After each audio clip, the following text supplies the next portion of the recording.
የጾም በየአይነቱ ከቤት ውጪ ሬስቶራንት ውስጥ ተከፍሎ መበላት የለበትም ብለው ከሚያምኑ ሰዎች መካከል አንደኛዋ እኔ ነኝ። እንደኔ ለምታስቡ ሰዎች ሀሳቤን ያስቀየረኝን አንድ ቦታ ላሳያችሁ። የኤርትራውያን ሬስቶራንት ነው፣ ቢሻ ይባላል። የስሙን ትርጉም ሳልጠይቃቸው ነው የወጣሁት። እዚህ የምታውቁት ካላችሁ ኮመንት ላይ ንገሩኝ፣ ካልሆነ ደግሞ ተመልሼ መሄዴ ስለማይቀር ሲሄድ ራሴ ጠይቃቸዋለሁኝ። ያዘዝነው የቬጅቴሪያን ወይም ደግሞ ቬጋን ፕላተር ነው። የሌለው አይነት የለም። ሰው ለሁለታችን የሚሆን ብለን እሱን አዘዝን። ከዛም በኋላ ደግሞ ሀበሻ ሬስቶራንት ሲኬድ ወይ ፔሪ በኮካ ነው ወይ የቅመም ሻይ ነው። ሰውኛ ለዛሬ የቅመም ሻይ መርጠናል። እርቦን ስለነበር ፊታችንን ጎምዘዝ አድርገነው ነበረ መሰለኝ። ከሻይ ሲኒ የማይተናነስ ስኳር አመጡልን። ነገር ግን ስኳር አቁመናል ለፊታችን ጥራት ስንል ብለን በቅመም ሻዩን በባዶ ብቻ ነበር የጠጣሁትኝ። የቤቱን ያለው ስዕላቶቹ እንዴት እንደሚያምሩ አጠይቁኝ። የቤቱ ጽዳት፣ ንጽህና፣ የነሱ ያላቸው ትህትናና መስተንግዶ ሌላ ነው። ብዙ ጊዜ ለንደን ውስጥ የምንኖር ሰዎች በሀበሻ ሬስቶራንት ኮምፕሌን እናደርጋለንና እንደዚህ ደግሞ ደሳስ የሚሉ ቦታዎችን ስናገኝ ማበረታታት ደስ ይላል። እንዲህ እያወራን ቤቱን እያደነቀን ምግባችን መጣ።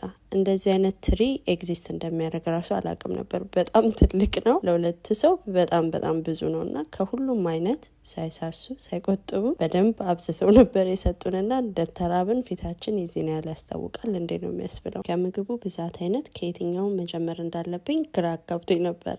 ቀምሼ የማላቀው አይነት ምግብ ራሱ ቀመስኩኝ። የኦክራ በአማርኛ በማለት እንደሆነ ባላቅም የኦክራ ወጥ ራሱ ለመጀመሪያ ጊዜ ቀመስኩኝና በሱፕ ተደርጎ ሌላ ሬስቶራንቶች በልቼ አውቃለሁ። በሀበሻ ምግብ ግን በወጥ መልክ ተሰርቶ ቀምሼ አላቅምና ለመጀመሪያ ጊዜ ነው የቀመስኩትኝ። በጣም ነው ደስ ቢለው። ሁሉንም አይነት በተናጠል ነበረ ስቀምስ የነበረውና ሁሉም በጣም ደስ ይላል። ነገር ግን ክኮት በጣም ስለምወድ ለኔ ክኩ በለጠብኝና ሞሪ ያደላው ወደሱ ነው። ግን ሽሯቸውም ሁሉ ነገር በጣም ይጣፍጥ ነበረ እና አላቸዋለሁ። መጀመሪያ ይህን ሁሉ ምግብ ለሁለት እንዴት ነው የምንጨርሰው? ቴካዌ እናደርገዋለን እንጂ ስንል የነበርን ሰዎች ወሬያችንን እያበራን ሁለት ብቻ ሳንሆን 5 ሰው የበላው አስመስለን ትሪውን እንደዚህ ንጽት አድርገ ነው። እንደ ቤት የሚሰሩት ከሆነ የጾም ምግብ ውጭ ቢበላም ችግር የለውም የሚል አመለካከት ይዤ ወደ ቤት ሄድኩኝ እላችኋለሁ። እናንተ ሄዳችሁ ሞክሩት።